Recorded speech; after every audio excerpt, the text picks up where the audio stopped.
E o Flamengo venceu muito bem o Curitiba por 3-0. O Mengão está voltando, hein? Assim diz a imprensa esportiva, e nós vamos aqui analisar os comentaristas trazendo todas as informações da chegada do técnico Sampaoli, que inclusive assistiu a partida das arquibancadas no camarote no Maracanã e viu ali o Flamengo amassando o Curitiba, 3-0 em cima do Curitiba, e ele ficou de boca aberta. Teve um momento ali que ele elogiou muito ali o Flamengo e inclusive falou para os dirigentes do Flamengo que viu no Flamengo um time completo, que não precisa nesse momento de reforço. Então nós vamos aqui analisar. Já chega deixando o like, se inscreva no canal, ative o sino das notificações, assim sempre você estará recebendo todos os vídeos do Mengão Créditos, canal ESPN, link na descrição. Vamos então para as notícias do Flamengo.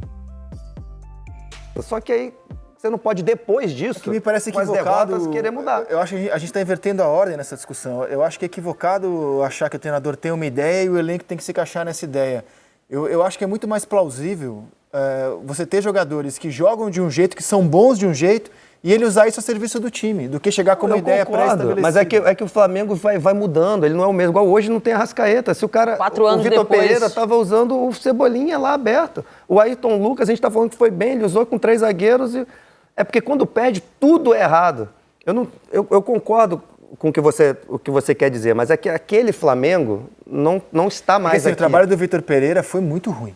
Foi muito ruim. E aí depende do jeito que ele joga. O Sampaoli, independentemente do que ele pensa para o time do Flamengo, eu não sei ainda, vou esperar amanhã, acredito que ele seja um treinador melhor que o Vitor Pereira. É isso, e outra coisa que a gente também tem que ter em mente, tem como você jogar de certa forma, sei lá, bem básico, né? De jogar com 2 pontas abertos, mal e bem. Não quer, essa escolha não define como seu time vai jogar futebol. Tem muito além do que isso. Como a gente falou que é a questão da intensidade, de morder no meio campo, se vai marcar lá em cima, como é que você vai fazer a saída de bola, com quantos jogadores. Enfim, são inúmeras coisas que o técnico trabalha. Isso de jogar com jogadores mais perto, mas não é só isso que define. Alguém pode chegar e tentar fazer o que o Dorival fez e jogar mal, e o Dorival fazer isso bem. Como alguém pode vir com as ideias parecidas com o Vitor Pereira e trabalhar muito bem.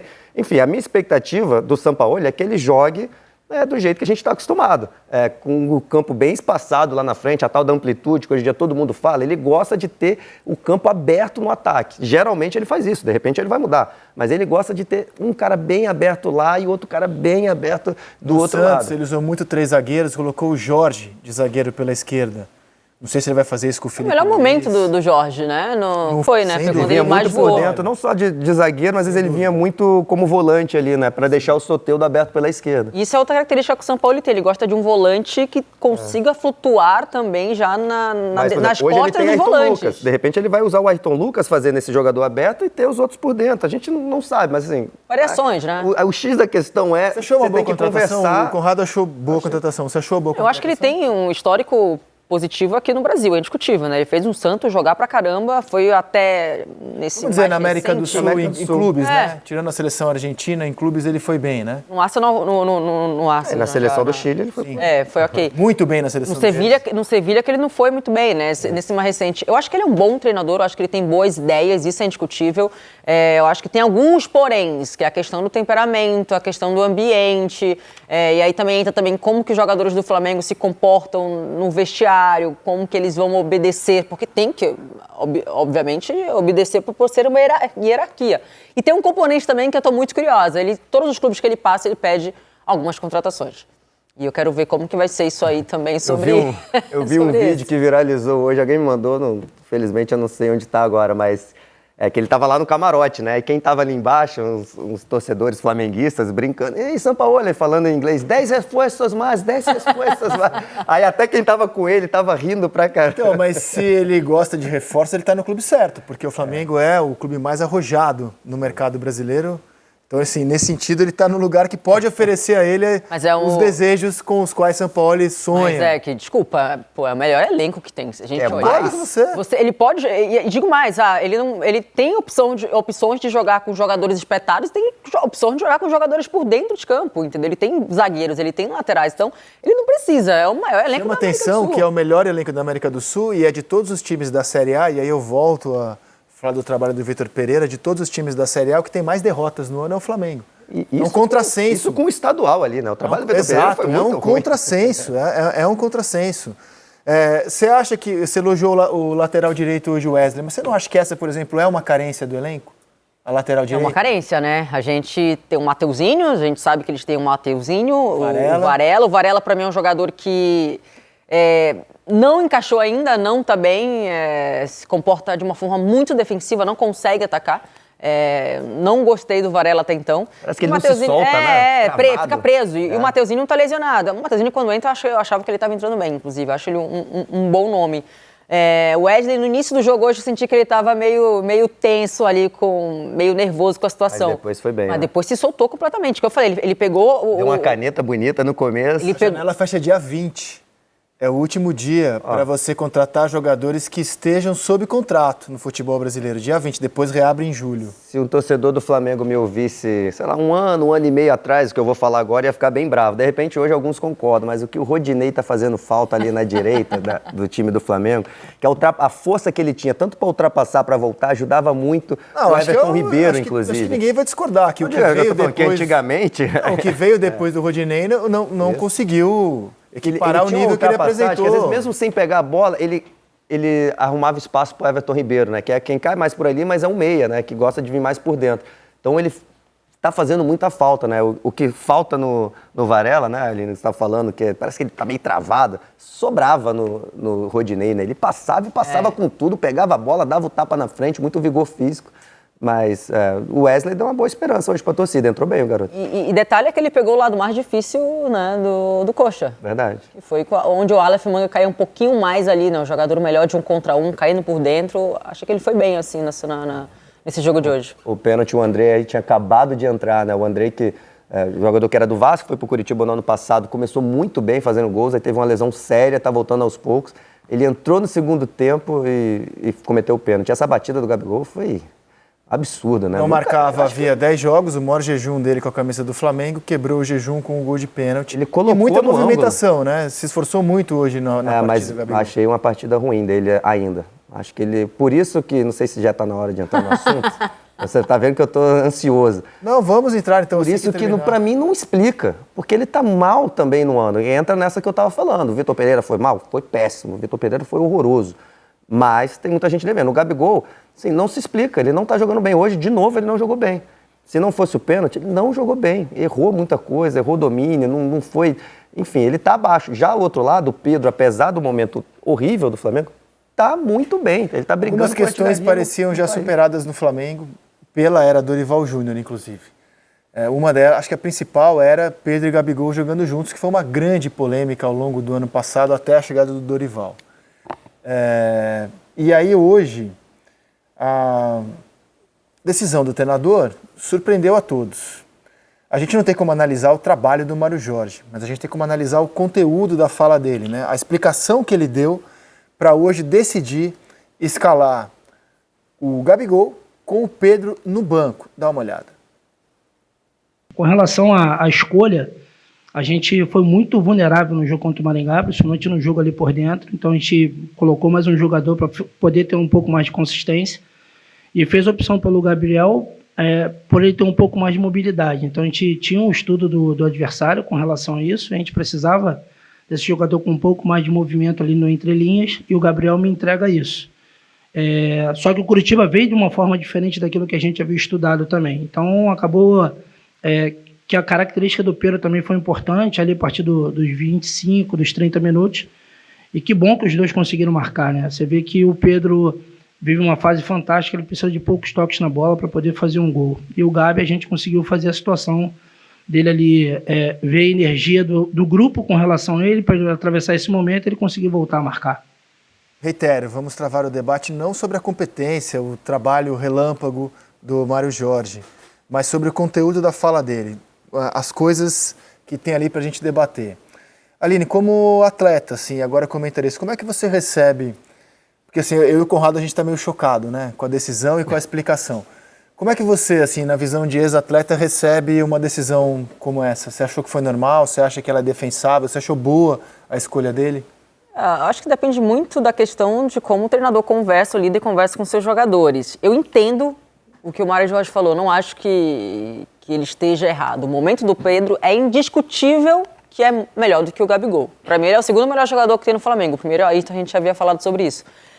Mas ele explica muito bem que ele estudou a equipe do Coxa, do Curitiba, né, e acreditou que o Gabigol daria essa movimentação. A gente sabe que ele dá mais essa movimentação, porque o Gabigol é um jogador que inicia ali, né, entre a zaga, acaba abrindo um pouquinho mais para receber esse passe de bola. Já o Pedro não, é um jogador que já fica um pouco mais fixo. Mas ele realmente é um jogador que ele tem muita técnica, né, um talento absurdo, e a gente viu como ele facilitou o jogo do Flamengo, fazendo apoios e paredes ali. Mas foi realmente um jogo muito abaixo do Gabigol. Acho que a explicação do Mário Jorge está correta, honestamente, está correta.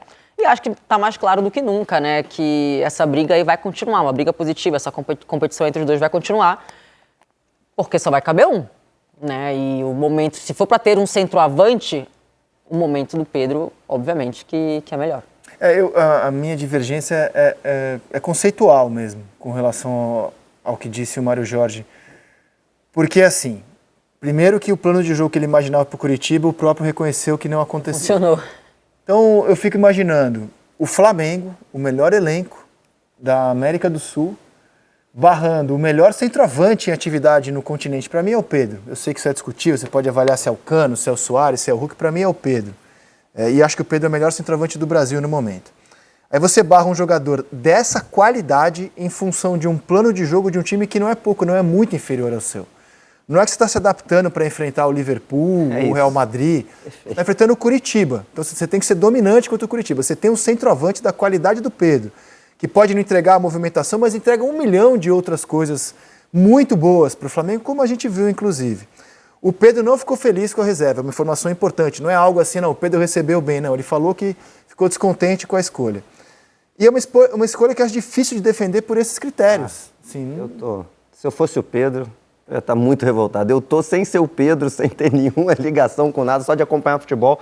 Porque o Pedro ainda tem a questão... Cara, o Pedro ficou 2 anos na reserva caladinho, sendo ele, para muita gente, quem já conhecia o futebol do Pedro, concordava com a sua opinião. Eu concordo. Para mim, ele é o melhor centroavante do Brasil. Eu acho que até o Hulk não é centroavante, então eu gosto muito do Hulk, mas enfim, camisa 9, para mim, ele é o melhor da América do Sul. E ele foi banco por muito tempo. Calado, todo mundo falava, tem que sair, tem que não sei o quê, o Palmeiras chegou com um monte de dinheiro, não, vou ficar... Ficou calado, chegou a vez dele e ele não para de fazer gol. E aí do nada ele sai. E assim, aí tem ainda um agravante para mim nessa história, eu acho que pode não ter nada a ver com isso, a escolha aí do Mário Jorge, como ele disse, questões táticas, e aí eu concordo com você, não dá pro Flamengo tirar um Pedro para enfrentar o Curitiba, porque precisa, não dá. Você tem que ser melhor do que isso. Vai enfrentar o Liverpool, o City, eu ainda acho que tem alguma Mas ainda tem o agravante para mim a entrevista do Gabigol. O Gabigol veio a público para falar, não quero jogar mais ali, eu quero brigar por posição com o Pedro, quero jogar na minha, e aí fica parecendo que o Gabigol ganhou a posição no grito. Ele ganhou no microfone a posição, que ele falou que queria disputar essa posição com o Pedro, mas em campo ele não fez por merecer. Aí veio o Mário Jorge e tira o Pedro, que assim, tá fazendo muito gol numa fase horrorosa do Flamengo. O Flamengo tá muito mal, demitindo o treinador, e o cara não para de fazer gol. Então, para mim, não explica, e assim, o Pedro tem todo o direito de estar chateado por essas duas coisas. Primeiro que ele estava há muito tempo na reserva. Respeita a decisão do técnico, mas que não ficou satisfeito e quer ser titular. E não assim, parecia superada essa discussão se Pedro e Gabigol podem jogar juntos. A gente já teve a resposta que sim, podem jogar juntos. Por isso, fomos surpreendidos novamente hoje com o Pedro reserva. E se o Gabigol faz uma partidaça? Eles não podem fazer juntos a partidaça? Não, tá, mas vamos lá, a gente tem o Pedro e o Gabigol. A gente já falou que, obviamente, que o Pedro vive o melhor momento em relação ao Gabigol, muito melhor, isso é indiscutível, a gente já falou sobre isso. Mas e se o que ele imaginou na cabeça dele tivesse dado certo? Se o Gabigol jogasse pra caramba, tivesse acertado tecnicamente ali, né, feito o aparelho, suas movimentações, eu acho que ele errou muito tecnicamente hoje, devolveu... Pra mim foi o ritmo mais abaixo que teve da equipe mesmo, é indiscutível. Mas e se funciona? E se o Gabigol joga bem o jogo? Pra mim não muda nada. Eu acho que o Flamengo tem tanto elenco, dava para jogar sem os dois e fazer uma partidaça e meter 5-0 no Curitiba. Dava para ele botar o Gabigol e Pedro no banco, o Everton Ribeiro, jogar com o Marinho, tá? Botar o Mateusão da base e fazer 3 no Curitiba. Aí vai estar certo tirar o Gabigol e o Pedro? Só porque fez uma partidaça? Não, sim, mas a gente está avaliando. Pelo visto vai jogar só um, né? Não sei, tem um novo agora, exato. Agora tem um novo trabalho do Mário Jorge. Aliás, o Mário Jorge contou que o São Paulo não teve influência nenhuma no jogo. Com o São Paulo ele só falou, muito prazer em conhecê-lo. Foi a única fala que ele teve hoje com o Sampaoli. Não, mas eu concordo, assim. Eu entendi o que você falou, podia ter sido uma boa escolha. O Gabigol tem toda uma história, mas... Exato. Mais uma vez, o momento do Pedro é muito superior ao do Gabigol. Isso é indiscutível. Concordo 100% com todos vocês. Mas eu só quero que a gente pense um pouco, se tivesse funcionado, se o Gabigol tivesse entregado uma partida daquele Gabigol que a gente conhece, uma partida de alto nível, como que seria a discussão? Os dois têm que jogar. Eu acho que é isso. Pensaria como mas o Pedro no banco, não. Não pode. Sim, o Pedro no banco, não. Eu entendo. Pensaria como o desperdício Imagina, que eu pensaria que poderia ter sido ainda melhor Sim. com o Pedro Vou e dar um Gabigol exemplo, o juntos. Manchester City. Então tá aí, nação, essas foram as informações do Flamengo. Vamos ver o que vai acontecer com o Mengão, porque agora nessa quarta-feira tem a partida contra o Nublense pela Libertadores da América. E aí, meu amigo, o Sampaoli vai estar em campo e já vai ter treinado o Flamengo. Ele começa a treinar a partir dessa segunda-feira. Vai ser apresentado também na segunda-feira, às 2 horas da tarde, aí no Ninho do Urubu. Vamos ver o que vai acontecer. Então, nação, deixa o seu like, se inscreva no canal, ative o sino das notificações, assim sempre você estará ligado em todas as informações do Flamengo. A gente se vê no próximo vídeo.